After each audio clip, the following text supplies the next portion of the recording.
As the colonial era drew to a close, the Soviet Union believed the world would turn to socialism and preached that message in its propaganda. The United States was concerned. The feeling was very strong in Washington that the Soviets were pursuing a policy of expansion into the Third World. And our objective was to prevent that.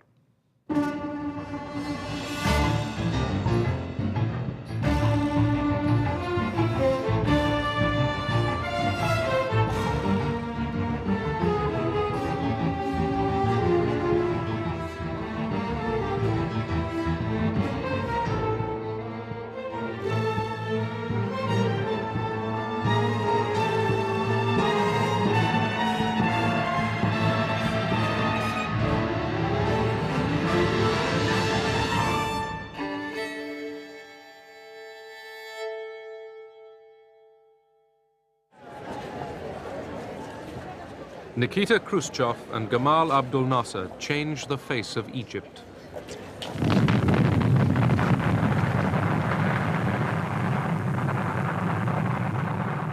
After the West had refused a loan for a dam across the Nile, the Soviet Union took over. The emerging nations used the Cold War to get money and arms.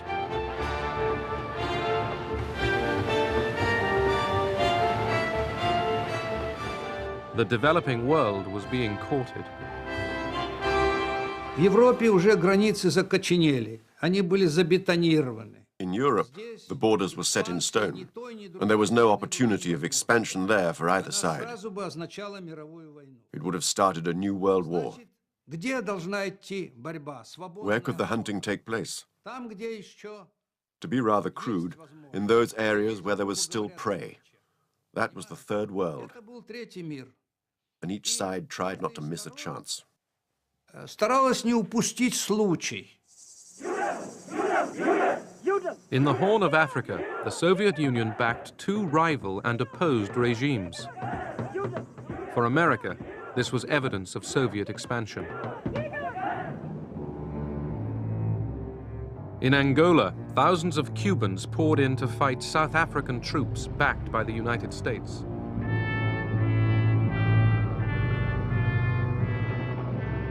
In Egypt, the Soviet Union supplied arms cheaply and on credit.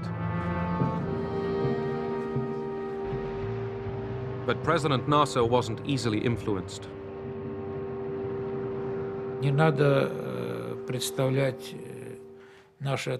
One shouldn't think of our relations with Nasser as the relations of master and servant.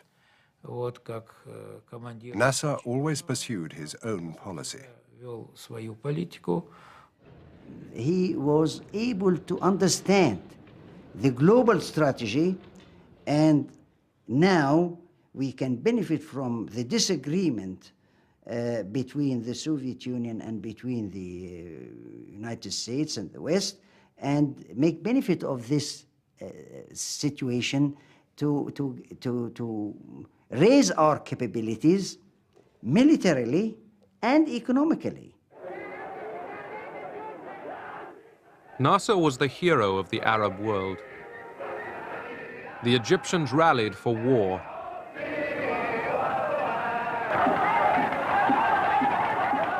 Nasser and the Arab states wanted to destroy Israel. Moscow did not. In 1948, the Soviet Union had supported the creation of the State of Israel on Arab lands.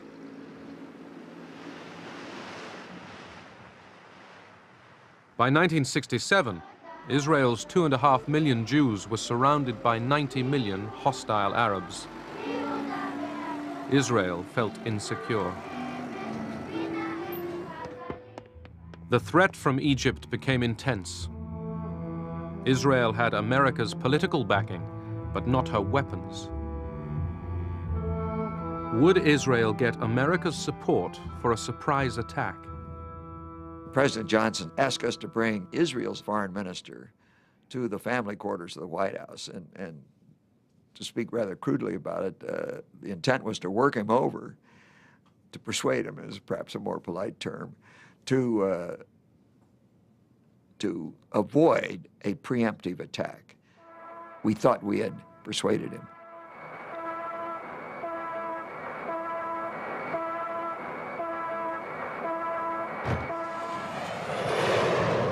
Israel struck first. In less than 3 hours, 90% of the Egyptian Air Force was destroyed on the ground.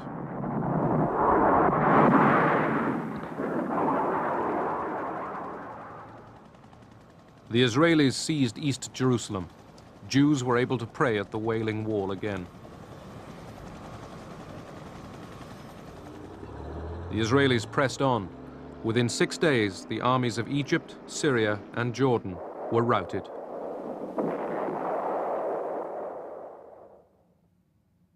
The map of the Middle East was transformed.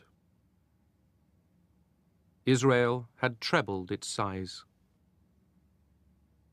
In the contest between Russia and America, within the Cold War in the Middle East, Israel was an automatic ally of the West. Since the Six-Day War, this automatic ally became a strategic asset.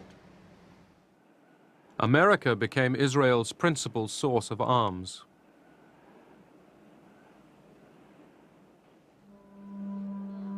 In the occupied territories, 1 million Arabs fell under Israeli rule.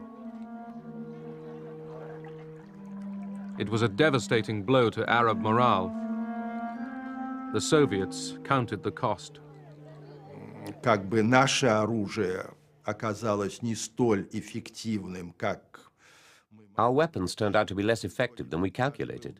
хотя бы, так сказать, возместить. We felt that it was our duty to compensate, to supply more arms. Опять же, поставить оружие и and looking at the wider context, not to let the West win. Не дать выигрыша Западу. September 1970. Grief in Egypt at the death of President Gamal Abdel Nasser.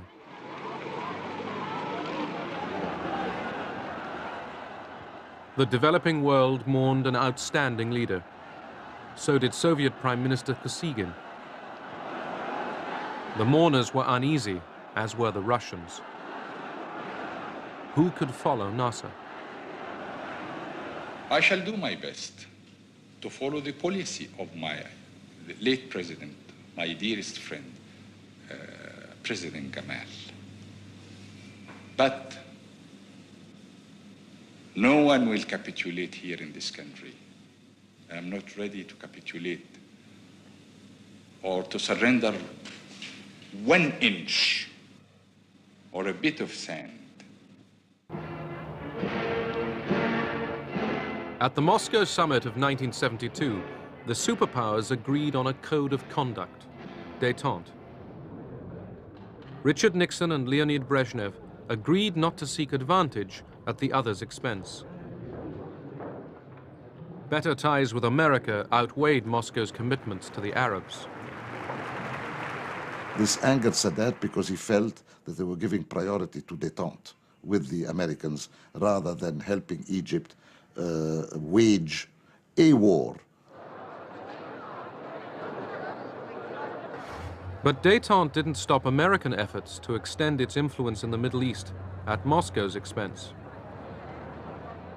Our policy in '72 was really to try to minimize and reduce the role. I'll go further, to keep the Soviets out of the situation. We established the policy then that we would thwart any move backed by Soviet arms until some Arab leader would become so frustrated that he would turn to us for diplomacy, and then we would try to take as even-handed a position as we were capable of developing. In Egypt, as in many other developing nations, the Soviet presence was huge. In July 1972, Sadat told the 15,000 advisors and their families to pack up and go.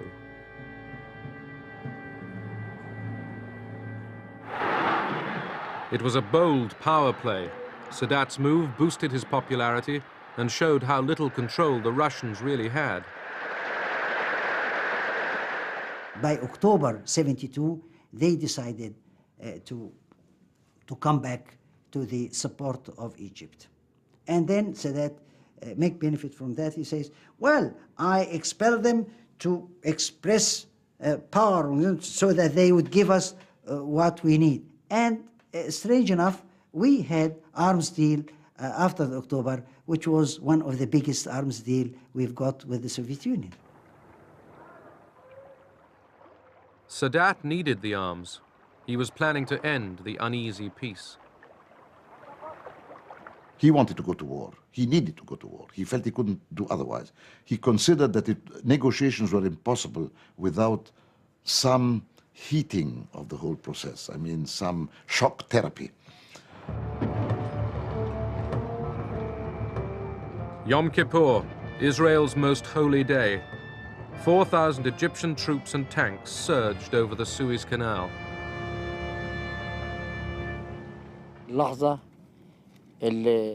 We'd been waiting for this moment for 5 years, the moment of crossing the canal.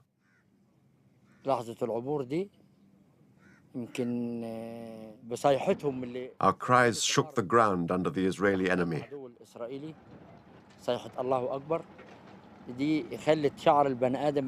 The cry of God is great made all our hair stand up on end.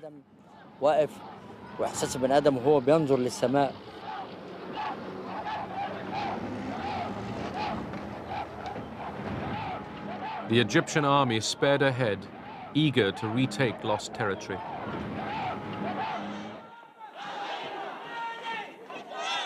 American Jews demanded immediate help for Israel. Washington was in a dilemma. Supplying its ally Israel risked sacrificing Arab goodwill. The State Department stalled. There was an argument as to whether transport was available. And the Pentagon suggestion was that private transport be leased. We were very disappointed and angry that supplies were arriving so slowly and only on El Al planes. The air convoy was delayed again and again.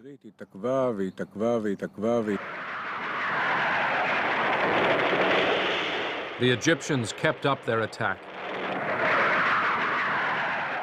The United States began to understand that we were in a serious situation when we suddenly changed our tune from this very blithe, typically Israeli self-confidence to a report that as a result of what happened, we were losing our lifeblood.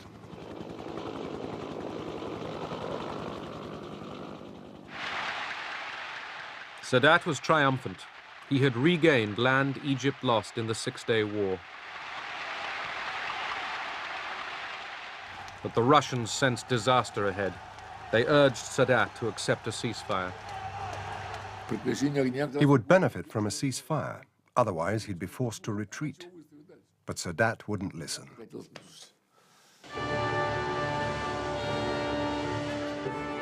In Washington, President Nixon ended the delay over the arms shipments. Nixon said when the option was brought to him to send 2-3 American planes, said, let's send a lot, because we are going to be criticized anyhow. And we will be criticized for whatever we do, for 1 plane or 2 planes, for 40 planes. So let's do it in an effective way.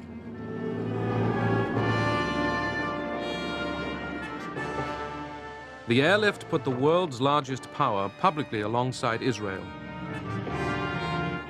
Now it was Moscow's allies that faced defeat.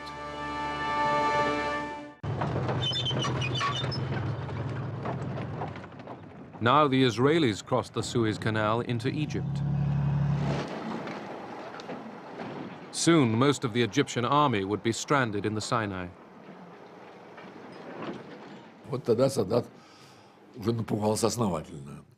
Then Sadat got terrified. He spoke on the phone directly to Brezhnev. I was there. I remember him begging, save us from these Israeli tanks.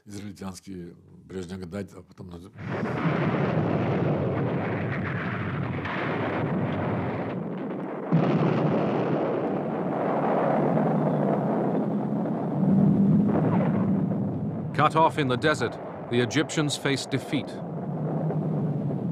Moscow called for a ceasefire. They realized that the greater the military victory on the part of the Israelis, the greater defeat of Soviet supply, and a general weakening of the Soviet position in the entire region. The Soviets and Henry Kissinger rapidly agreed proposals for a ceasefire. As Kissinger arrived in Israel to break the news to the Israelis, the superpowers' ability to restrain their allies would be tested. He had made commitments which some of our leaders, especially Golda Meir and our Prime Minister, believed to have been rather rash. And when he landed, he said, I'm going to be chastised for this. Israel wasn't yet willing to end the war. Kissinger explained what happened, and he vowed to continue to help Israel in case there is a renewal of fighting.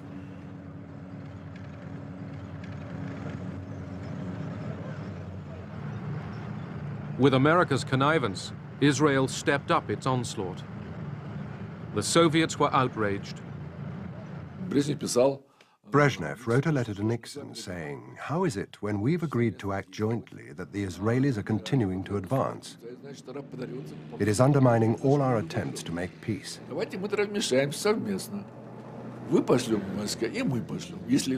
We suggested that both the Americans and the Soviets send troops to the Middle East to make Israel accept the ceasefire.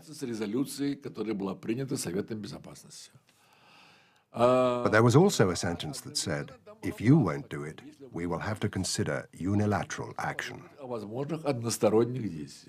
The Soviet leaders had every reason to look at this as if there had been some sort of a plot. And they reacted very violently, and they sent us an extremely tough note saying that they want to join the American-Soviet intervention, and if not, they would act unilaterally. Kissinger deliberately upped the ante. Determined to forestall any Soviet intervention in the Middle East, he placed American nuclear forces on heightened alert. The basic purpose was to generate a lot of traffic that the Soviet Union would pick up before they received our reply to know that this was getting serious. Moscow didn't react to the alert. They had already abandoned the idea of unilaterally sending troops. That was clearly a political victory for the United States, a major political victory that had repercussions in a Cold War far beyond the Middle East.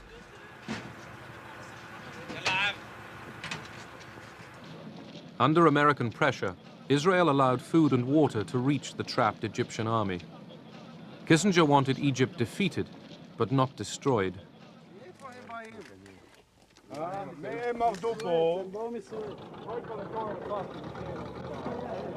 With the Israelis just 100 kilometers from Cairo, the Egyptians were forced into their first ever face-to-face talks with Israel. Moscow was not involved. The Egyptians saw that the vehicle for getting on with what subsequently became disengagement agreements between Egypt and Israel, that it was the United States that carried all the cards. Henry Kissinger became the world's most famous frequent flyer. Shuttle diplomacy gave him easy access to Sadat. The relationship had fundamentally changed. I mean, since the war, Sadat believed that the main global party he should woo was the Americans. Kissinger's travels didn't bring about permanent peace. They showed America was winning the Cold War in the Middle East, but there was a price to pay. Я думаю, что эти события, они оказали... These events unfavorably affected the process of détente. на разрядку в том смысле, They strengthened the mistrust of the Soviet Union towards the United States. недоверие Советского Союза к Соединенным Штатам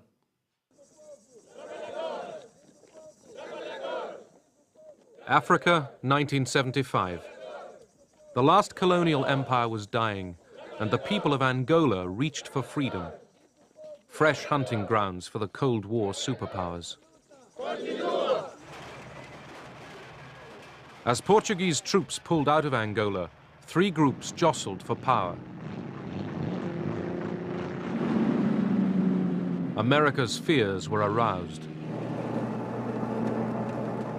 When Bill Colby, the CIA director, went to brief the National Security Council in the White House the first time on this, his briefing was literally, "Gentlemen, this is a map of Africa, and here is Angola." Now, in Angola, we have three factions. There's the MPLA, they're the bad guys. The FNLA, they're the good guys. And there's UNITA and Jonas Savimbi we don't know too well. And that was to get the National Security Council involved in this thing. The Popular Movement for the Liberation of Angola, the MPLA, the largest group, was left-wing. Based in and around the capital, Luanda, its multi-ethnic membership was led by Agostinho Neto and Lucio Lara. In the 1960s, it had received training from Cuba and arms from Moscow.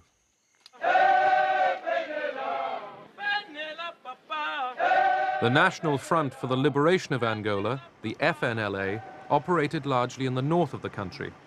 Its leader, Holden Roberto, a strident anti-communist, had close links with neighboring Zaire, which supplied him with outdated American arms.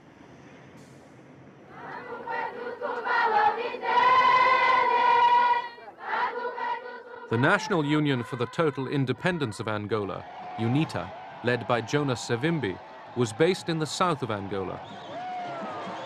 A charismatic leader, Savimbi decided that American backing was the key to power.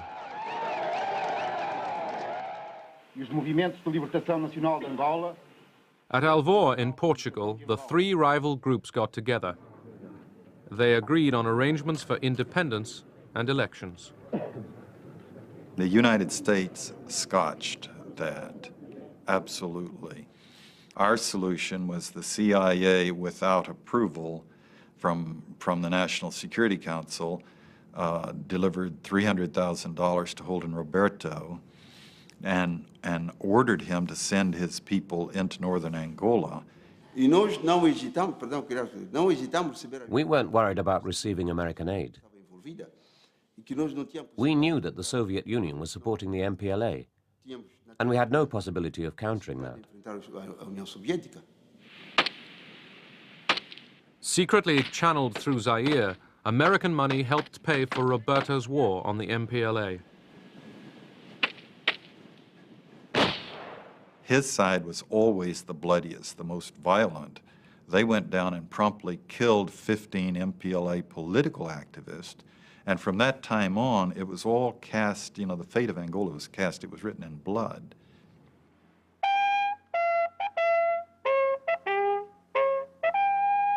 The Americans were not sure that Roberto's troops could defeat the MPLA. The Central Intelligence Agency sent John Stockwell to investigate. Roberto said he had 30,000. I had trouble counting 30. Badly armed, disorganized, kind of rabble kind of troops. And he was a cocktail party cowboy. He'd spent his whole career politicking in Kinshasa. He knew nothing of military operations or logistics or organization. Then Stockwell went south to UNITA's headquarters.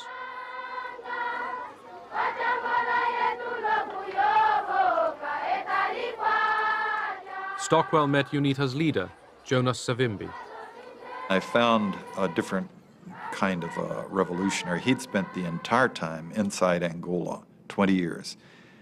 He had led the guerrilla fighting himself. Whatever the consequences, whatever the results, we will continue to fight because we don't want to be slaves of Russia in Angola, in our own country.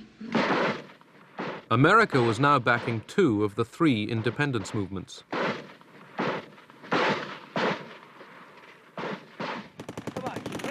Washington ruled out intervention in Angola with American troops. Instead, it turned, secretly, to South Africa. The United States, at the highest level, requested assistance, or rather requested South Africa to go in and assist UNITA.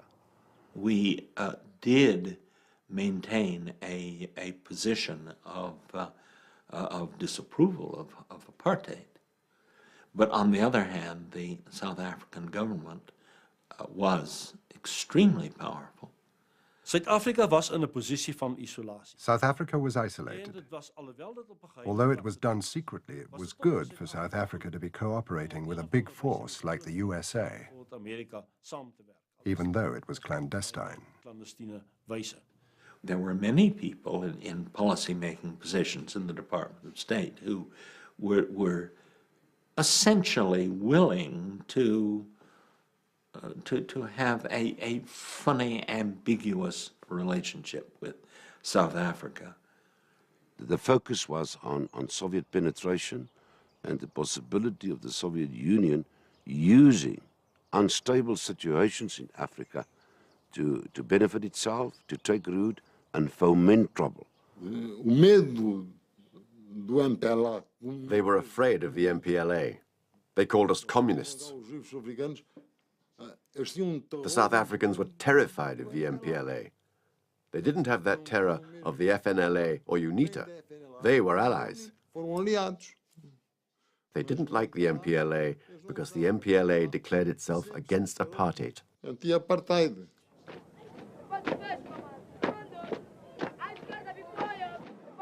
In Luanda, the MPLA was staging parades. In the countryside, it was losing control. We were alone, poorly equipped, poorly trained, poorly armed. We requested help from the Cubans to help us resist that aggression. Keen to show leadership in the developing world, Cuba sent 400 military instructors to Luanda. Moscow hadn't been consulted.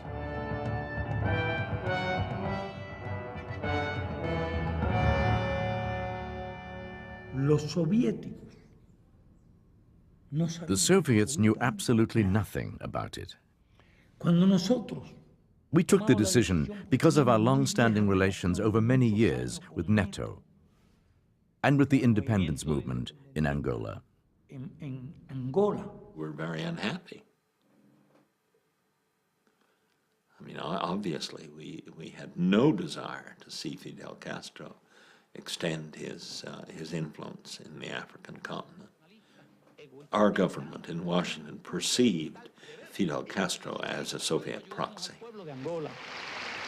We thought, with respect to Angola, that if the Soviet Union could intervene at such distances from areas that were far from the traditional Russian security concerns, and when Cuban forces could be introduced to distant trouble spots, and if the West could not find a counter to that then the whole international system could be destabilized. It was a question of globalizing our struggle vis-à-vis the globalized pressures and harassment of the US. In this respect, it did not coincide with the Soviet viewpoint. We acted, but without their cooperation. Quite the opposite. There were criticisms. So? North of Luanda, Holden Roberto's FNLA troops were heading for the capital. They wanted to seize it before Angola's Independence Day. They had high hopes of success. We actually had a celebration party in the CI headquarters in Washington. We expected the news by the end of the day that we would have captured Luanda. Led by Cubans, the MPLA troops halted Roberto's advance.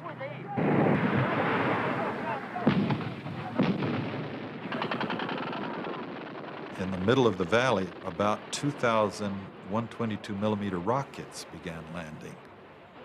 and we had nothing to answer with, and our forces broke and ran. The military force of the FNLA had been blunted. America's ally was in trouble. A bigger challenge now faced the MPLA. In October 1975, South African troops had invaded Angola. From their bases in Namibia, they had joined forces with UNITA. We advanced approximately, I think, something like 80 kilometers a day. By this time, our troops were getting good. I mean, they were really getting on with it now. They were out of those vehicles and into assault formations, which shoot the hell out of these people, you see, and then they would back up and move because they didn't expect us.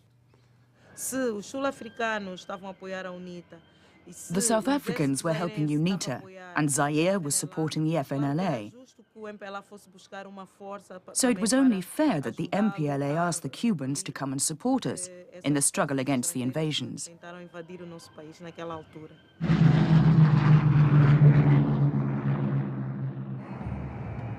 Just 2 days before independence, thousands of Cuban combat troops began arriving in Luanda. In Moscow, this was greeted without enthusiasm. It was only when the Cubans had landed that we got involved. Because the Cubans kept asking us for help. They wanted weapons, they wanted food supplies. Once we started sending things to Angola, we were soon in over our heads, even though it wasn't in our plans to go there.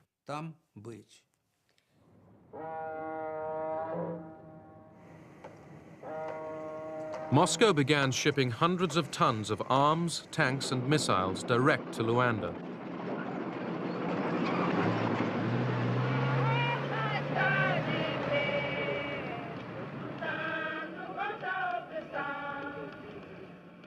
As the MPLA began rehearsals for Independence Day, battles were still raging just miles from the capital.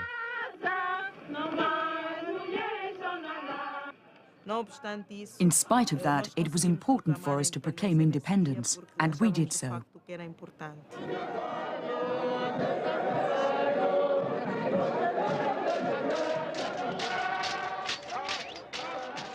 The MPLA celebrated Angola's independence in Luanda. Its enemies had failed to take the capital. The 11th of November 1975 was the hardest day in my life. I remembered the 14 years I'd been fighting. I remembered the dead, all those who had made sacrifices.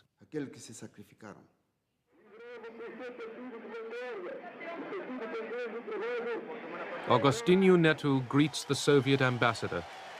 The MPLA was recognized as Angola's government by the Soviet Union, Cuba, and most of Africa.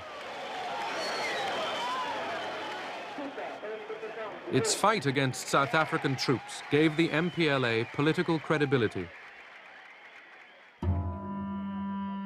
South of Luanda, the Cubans prepared to end the South African advance.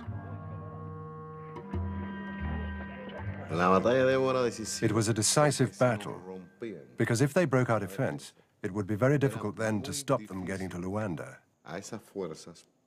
There were roads going to the north, roads going to the center, many roads, which would have made their advance very powerful and fast.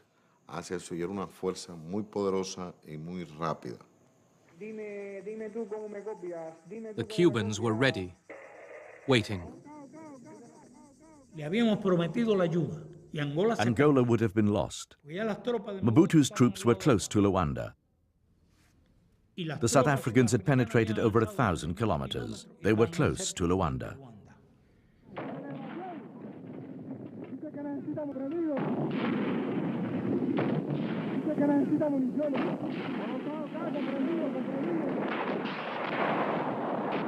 The Cuban and MPLA forces outgunned the South Africans.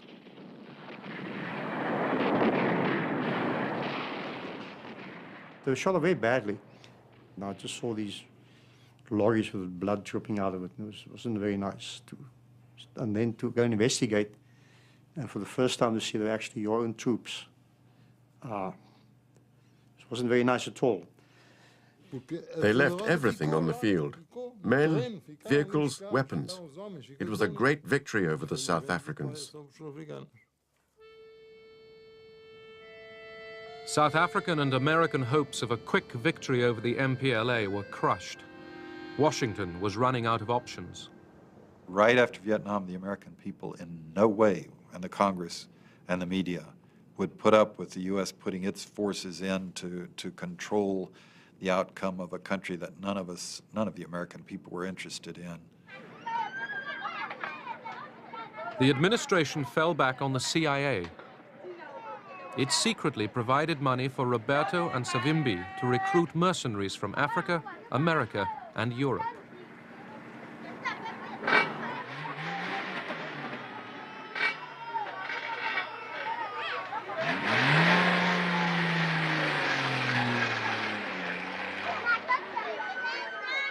We did kill when we had no particular reason to. We tortured to achieve information that they probably didn't have, and this was not captured enemy soldiers. These were probably just local civilians. And that atmosphere permeated its way through the whole unit. We were just a loose band of bandits with a very dangerous leader and a few associates. Among the mercenaries, there were some very fine soldiers. Callan, for instance. I've seldom seen such a good soldier. He had phenomenal courage. He was a psychopath, a raving psychopath, and a couple of men right near him were psychopaths. 13 mercenaries were captured by the MPLA and put on trial.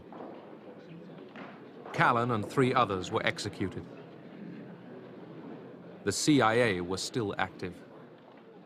The Congress would have stopped us up front if we had not successfully lied to them, putting in arms, putting in advisors, bringing in South Africa.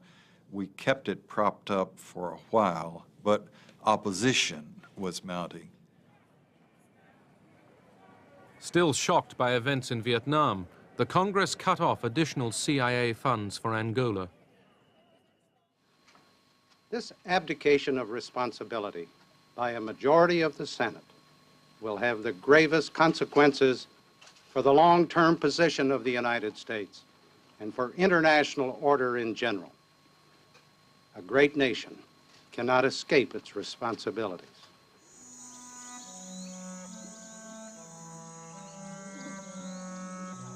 In Angola, America hoped for victory. Instead, hatreds were inflamed. The Civil War outlasted the Cold War itself, leaving thousands maimed, dead, or homeless.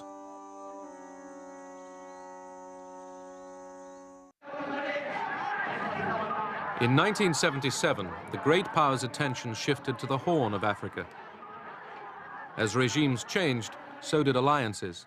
The Soviet Union and the United States switched sides easily.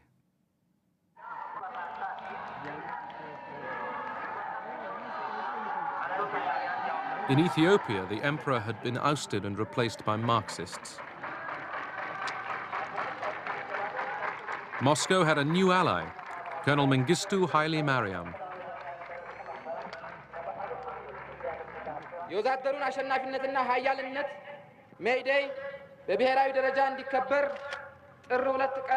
When the Soviets moved into Ethiopia to assist the communist dictator there, Haile Mariam Mengistu, I thought that this was a threat to the stability of Africa.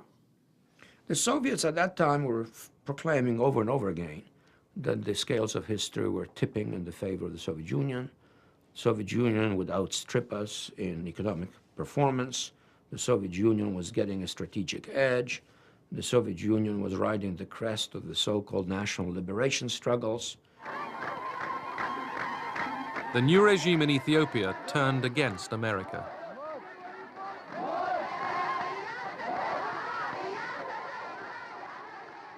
Mengistu expelled most of the Americans from Ethiopia in the following months, arrogantly terminated the American aid program.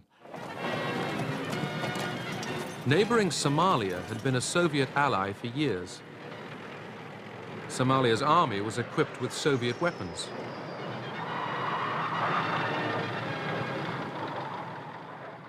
But now that Moscow was also linked with Ethiopia, the Somalis considered turning to Washington.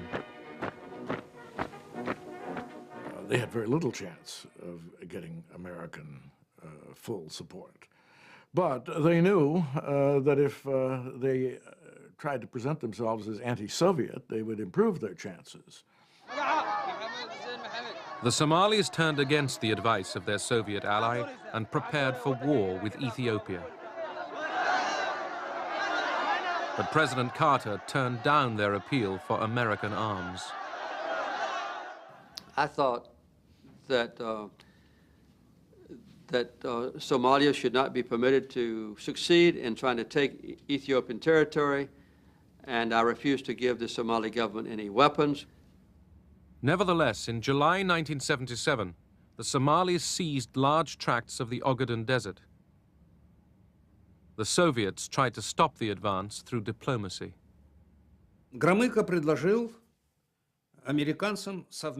suggested joint mediation with the Americans. But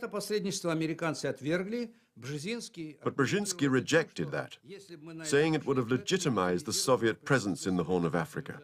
Brzezinski felt that the American presence was legitimate everywhere, but the Soviet presence wasn't.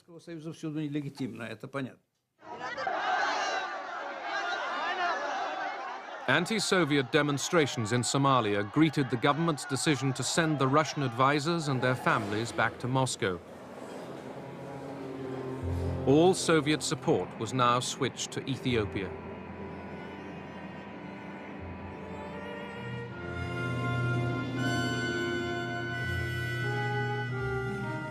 The Soviet Union began shipping in weapons and 15,000 troops to fight in Ethiopia. The troops were Cuban.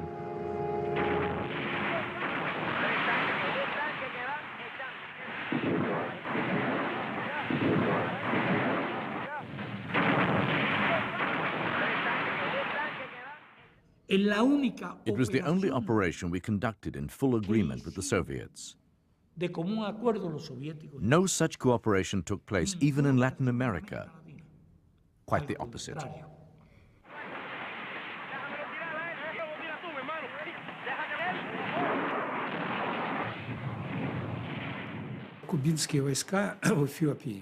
The Cuban troops in Ethiopia played a very important role. The Ethiopians couldn't have provided the military organization to destroy the Somali troops in such a short period of time, even with our help.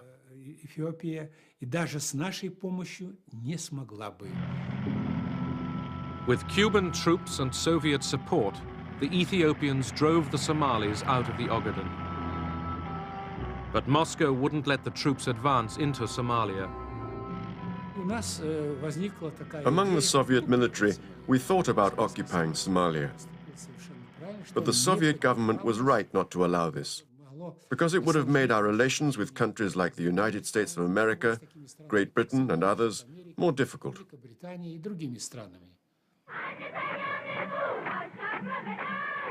Mengistu Haile Mariam basked in glory.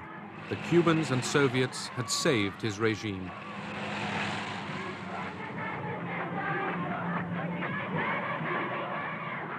In Washington, some saw the victory as proof that the Soviets were abusing détente.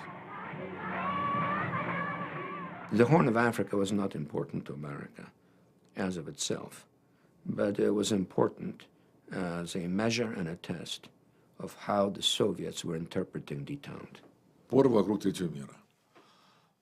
Quarrels about the Third World were getting blown out of all proportion. These disputes about Africa, Angola, Ethiopia, and Somalia. None of them were worth it. 20 years later, no one even remembers who was doing what.